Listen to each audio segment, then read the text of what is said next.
2 at once? Wow. Were you expecting this? Shut up. You're having twins? Twins? Well, I guess that means double trouble. So you're going to need 2 of everything?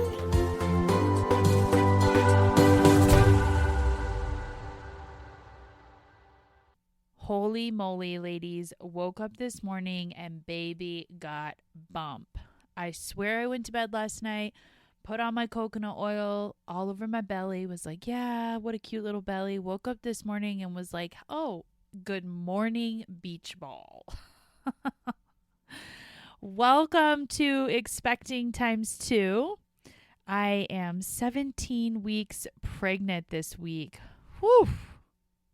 I look about the same size, I kid you not, as when I delivered my son Jude.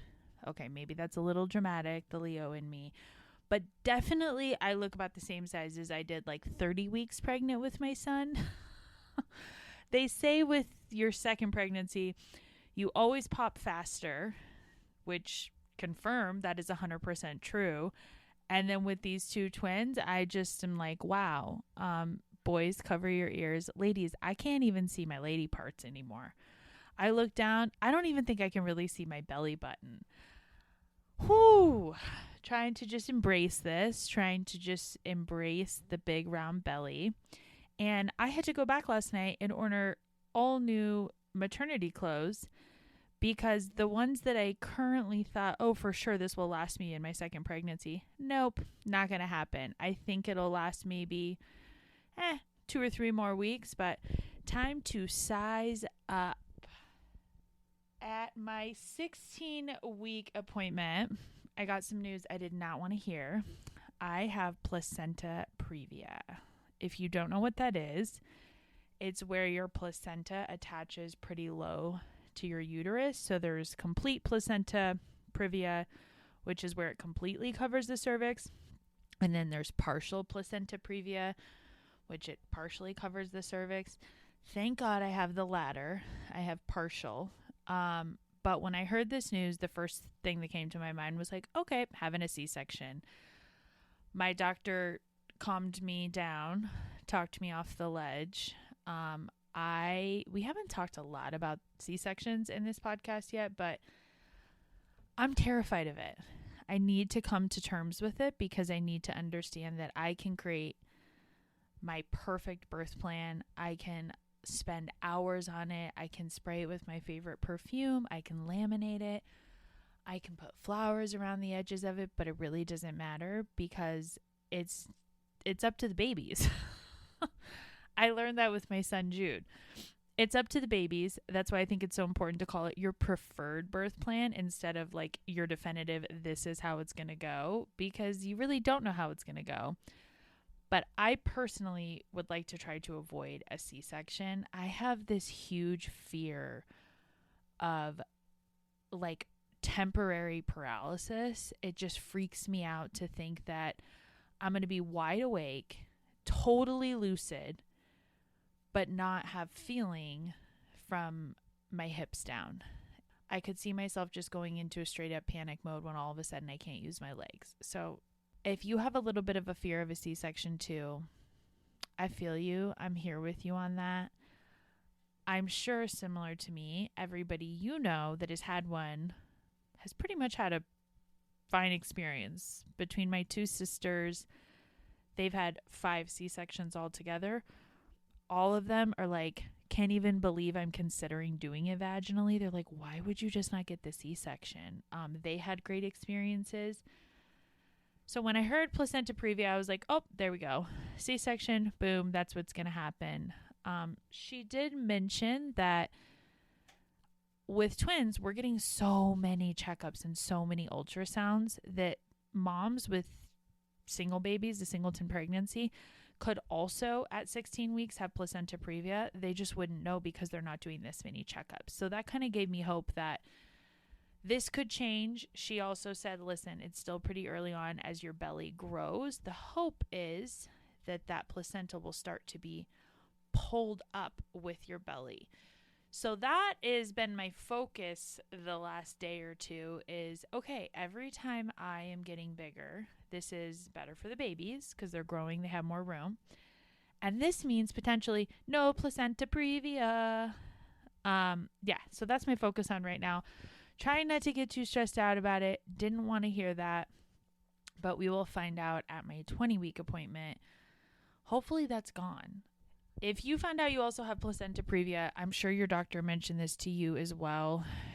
I'm not on bed rest. There's no like limitation, she said, with taking walks or exercise or carrying my son or anything. She just said if you do have any vaginal bleeding, which is very common with a singleton pregnancy, light vaginal bleeding. She said if you have any, though, even light, you need to call our office right away. I'm a freak now. Every time I go to the bathroom, I'm like staring at the toilet paper and staring at the toilet paper. I need to stop that. It's absolutely ridiculous. It's ridiculous. I need to quit looking at the toilet paper. That is one of my goals for this week. Never did I think I would have a goal to not look at toilet paper, but that's where we're at 17 weeks pregnant. Other than that, nothing too exciting. They did the ultrasound. They did my blood pressure check. They did my urine check to look for proteins for, of course, any signs of early preeclampsia.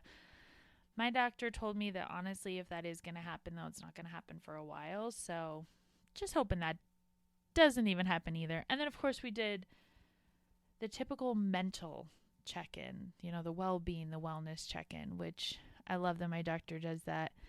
I think it's so funny when someone, if you're like me, when someone says, how are you doing? You're like, I'm good. And then they're like, tell me more. And then really you list 16 reasons why you're not good. I think we're just in the habit of when someone says to you, hi, how are you doing? Good. How are you doing? Or how's your day going? Fine. How's your day going? Instead of just saying, not so great. How's your day going? Anyways, I always think that's funny. Overall, yes, I feel like I'm doing pretty good. The big bump, wasn't expecting it this fast, but what a blessing, ladies. Am I right? If you listen to my last podcast, I talked about how I was nervous to tell my work that I was pregnant, and I told them, and I feel a huge weight lifted off my shoulders. Oh, I'm glad that's over with. I think I hyped it up way more in my head. Everybody was nothing but supportive.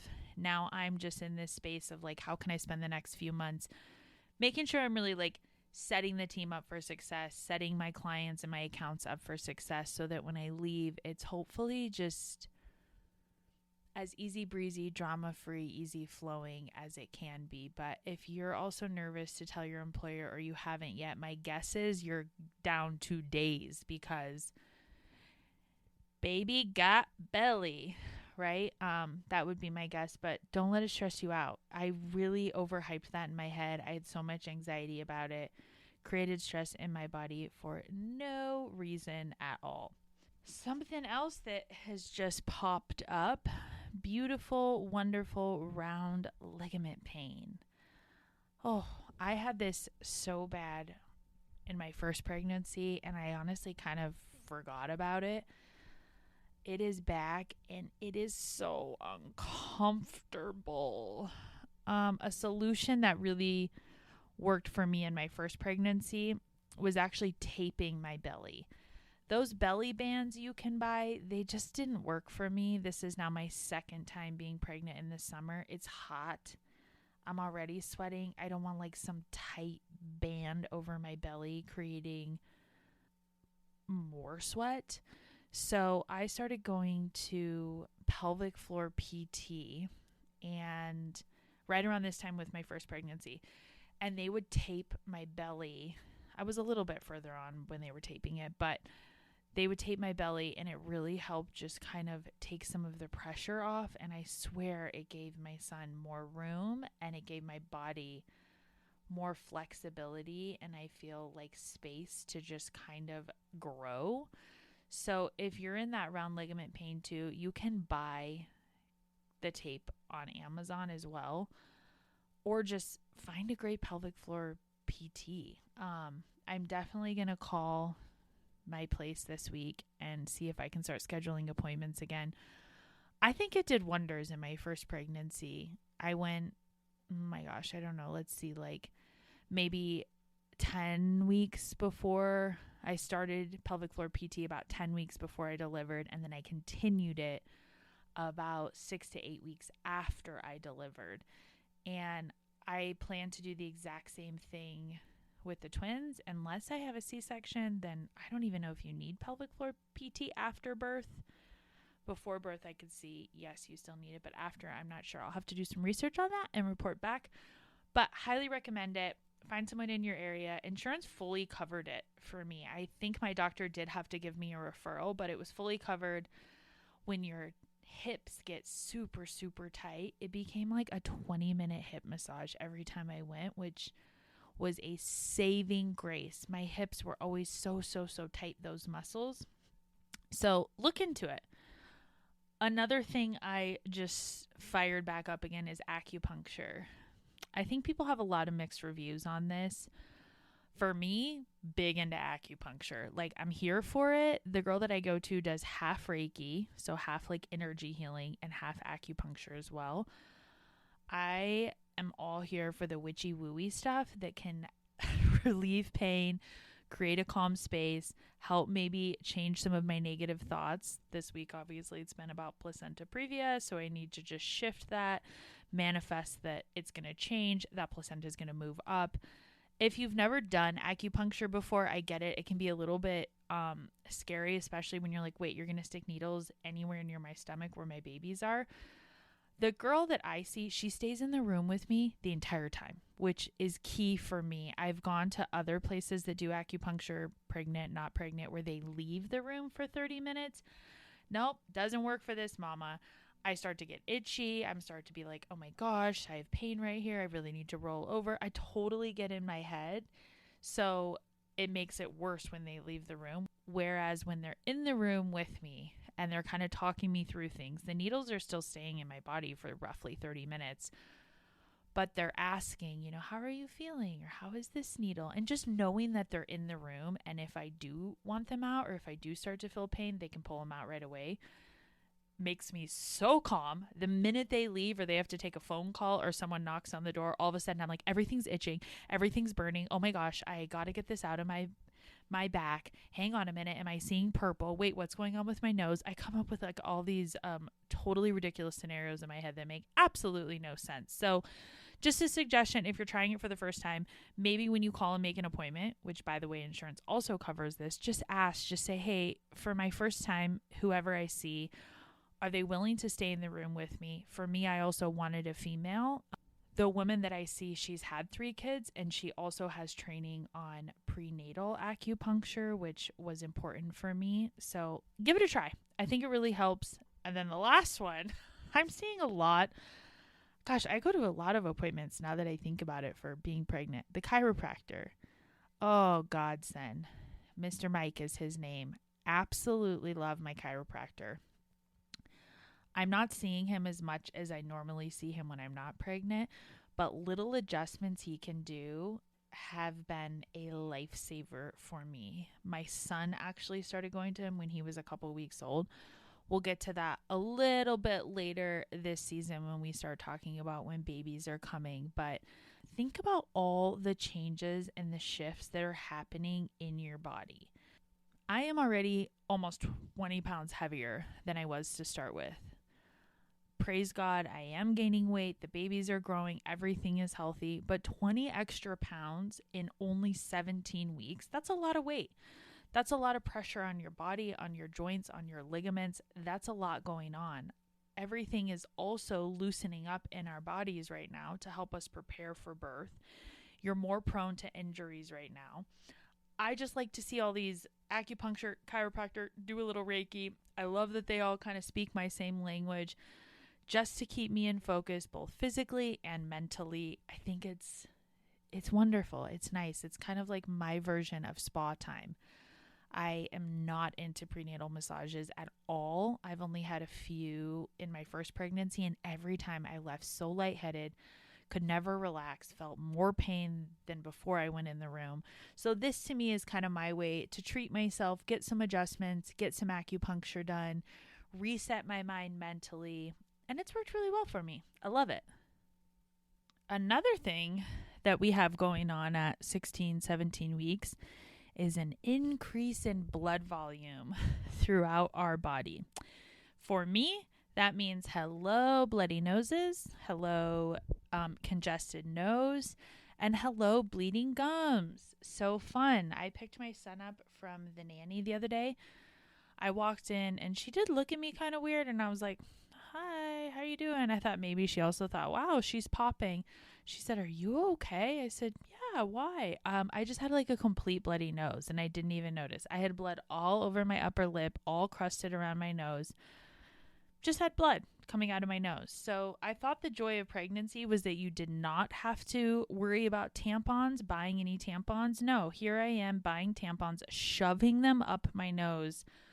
Sometimes 3 a.m, sometimes the middle of the day at a work meeting. I never know. Also feeling really congested. I'm not sick, but I constantly feel just like in my sinuses, not even pressure, just like that they're filled with cotton. That's the best way to describe it. It is so annoying for me. I absolutely hate the feeling of being congested. A humidifier doesn't work for me. Like breathing strips, those like nasal breathing strips, occasionally those will work. So if you're also in the same boat, maybe try that. But if you're thinking, wait, I'm so congested, but I don't feel sick, I don't have a fever, I'm not achy, you don't need medicine, mama. It's just par for the course with all this extra blood. And then the bleeding gums. I refuse to stop flossing. I just refuse. I don't want to come out of this with bad gums and cavities. So even though I'm like gagging every night with my Sonicare and then flossing and looking like a vampire that just sucked blood, I'm still going for it. I think it's just par for the course at this point. These are just some of the things we're going to have. I'm hoping all this kind of levels out as our body gets used to this extra blood volume again, and then some of this bleeding stops. Okay, shifting gears. Enough talk about all these negative things we have going on. Well, I don't know. Maybe this is a segue into also something negative, but hopefully something a little bit more funny, and we can figure out how to way to make positive. The comments and opinions that people have. Wow. Hopefully you're smiling or smirking right now because you've also had some pretty crazy experiences so far where you're like, what did that person just say? The intro to this podcast, the little intro music, when I created that, I actually used real comments that people had said to me when I said we were having twins, whether it's, wow, does it run in your family, or you're going to need 2 of everything. So far to date, I feel like 80% of the comments that people say to me are not helpful. They're not positive. They're not encouraging. They used to add a lot of stress to my plate. Now I've learned to just laugh them off. So let's talk about a couple funny ones here. I think one of the first ones I got was, wow, you're pregnant again this soon? Was that planned? So rude. First of all, whether it was planned or not planned, 1, it's none of your business. And 2, does it really matter? You know, I mean, does it? I always think that's such an interesting comment that people make. Also, the comment, is this natural or are those IVF babies? Again, why does it matter? I think people are trying to come from a good place. Like, wow, is that natural? How unique? Do twins run in your family? The way people deliver that, as far as I'm concerned, I don't care how you become a parent. I don't care if you are pregnant. I don't care if you use a surrogate, adoption, IVF, if this happens naturally, planned, unplanned. It doesn't matter. Becoming a parent is a miracle. And how that happens, that is your business and your business only. I think that as women, we have, or dads too. I know single dads that have adopted. I think that we have the right to say, that information is private to me, but thanks for trying to share in my joy with this. You know, lately, I've really just been trying to take people's comments and spin them on a positive instead of getting angry, instead of telling them how I really feel. That's what I'm doing to keep my blood pressure down. But I know it's also really hard. Some of the other comments I've received that are physical is, wow, you're going to be huge. Excuse my French. No shit, Sherlock. You don't think I'm already thinking about that? You don't think when I wake up in the morning and my full butt underwear now look like tiny G-strings because my ass has eaten them up along with all the cellulite? You don't think I also realize, wow, I'm getting huge? I don't need you to say that. I think it's so rude when people say that. Okay, cool. Thanks for pointing that out. My response to that is, I really hope that I'm able to gain the right amount of weight for my babies to be healthy. And then I just walk away. I think it's so weird people want to talk about the physical size that you're going to be. Why do we feel it's okay to say that to pregnant women? It's crazy to me. Another huge one I get asked all the time, or people make comments about, you're not planning on breastfeeding, right? Yeah, I am planning on breastfeeding. If by the grace of God I'm able to, I'm going to. And I fully understand what that means. I'm basically going to be at home, a milkmaid, a cow, whatever you want to say, a pumping station for the next 6 to 8 months. I get that. I do. But you know what?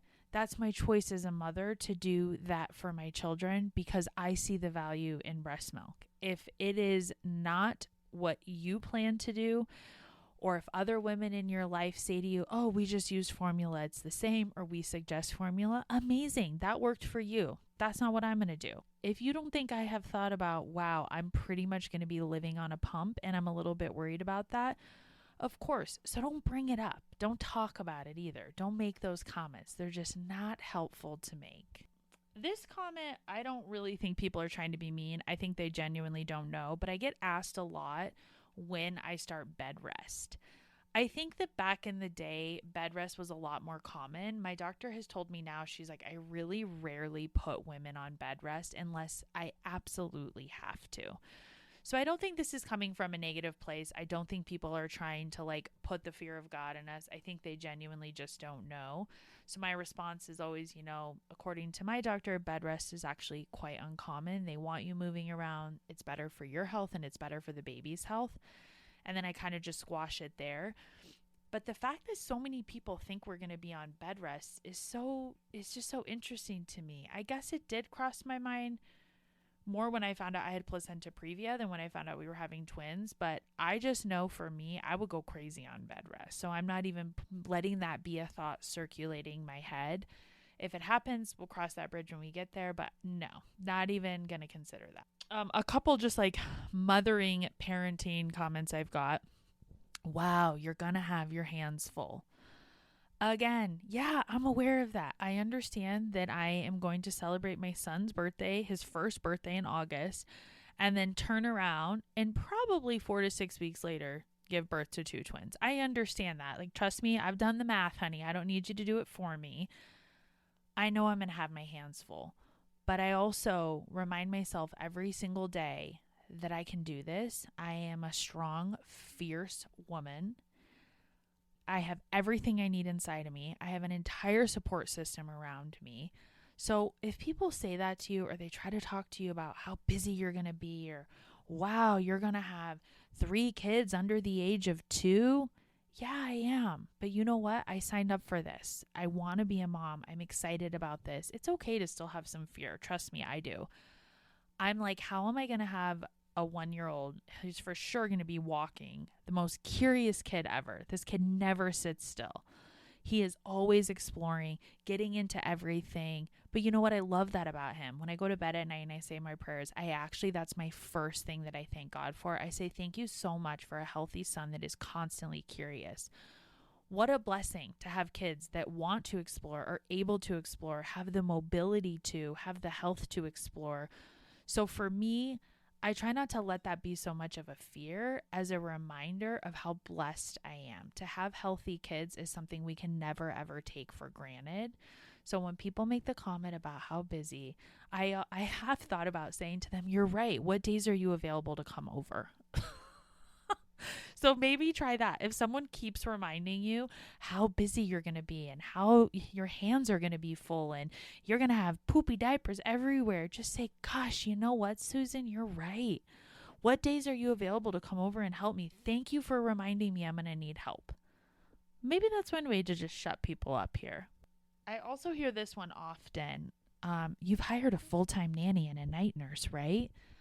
No, we haven't. And we haven't because that's a luxury for people that can afford it. I would love nothing more than to still be at home with my babies when they're born, but have a hired team around me. Like, that sounds amazing. To have a night nurse, hell yeah.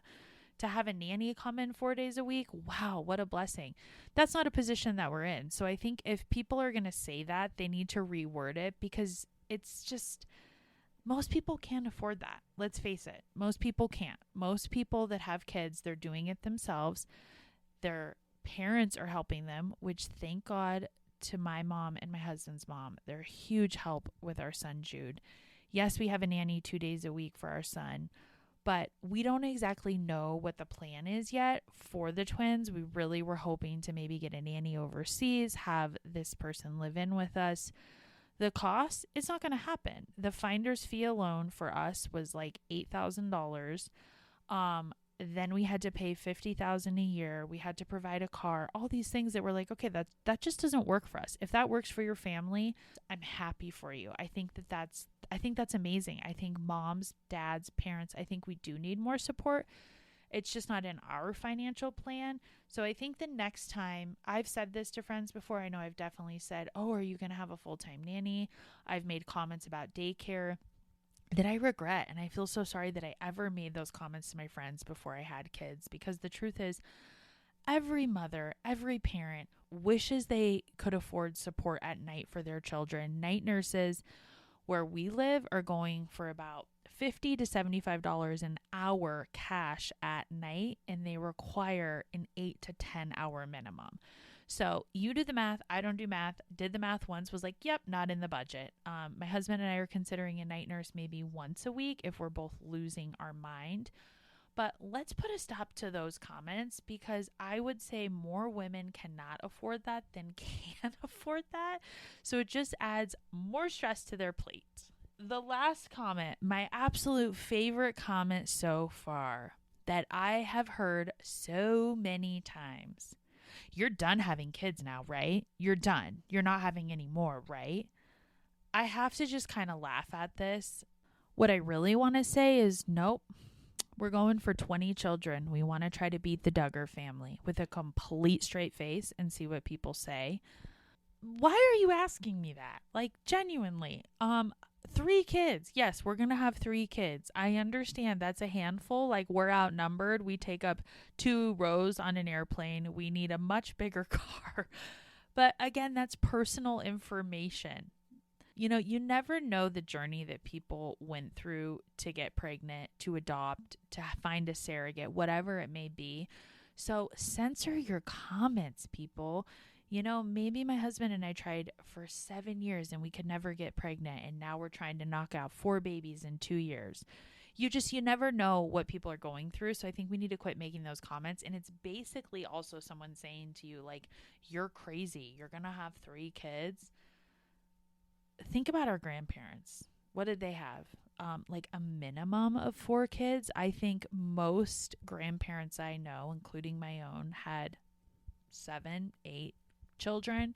For my husband and I, personally, yes, we are done. We've decided 3 is the perfect number for us. We're good after this. But I think the only people that should be asking us those questions are people close to us that know our story, know us very well. At least that's my take on that question. I personally don't want to be asked it by anyone that is not in my close circle.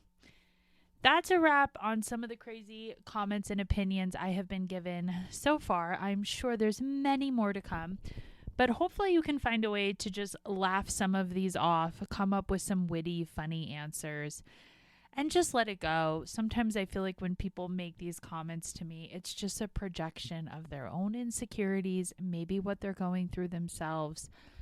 So just remember, mamas, you are growing 2 miracle, beautiful babies in your belly. You've got this.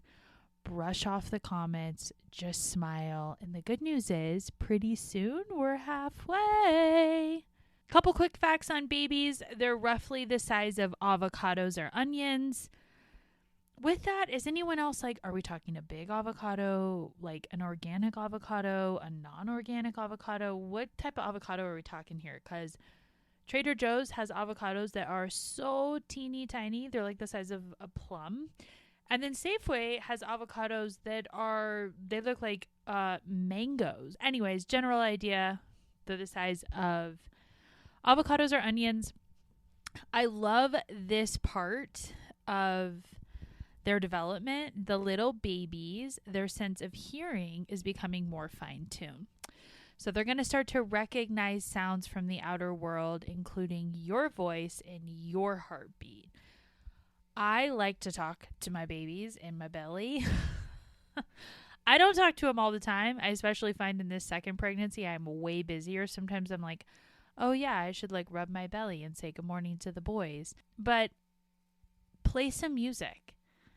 Talk to your babies. Rub your belly. Your voice is the most comforting thing to them right now. Your heartbeat puts them to sleep every night. When the babies are born, you're going to be their comfort zone. They're going to recognize that voice. They're going to know that sweet little heartbeat. So maybe if you haven't yet, just take a moment tonight to talk to your little bubs, your little babes, even if it's hi, it's me, Mom. I'm scared shitless, but I can't wait to meet you. Next up, we have our big anatomy scan coming up for our 20-week appointment. I know I am counting down the days until I have my 20-week scan because I want to make sure that placenta has moved on up. All right, everyone, have a great week. Thanks for joining Expecting Times 2.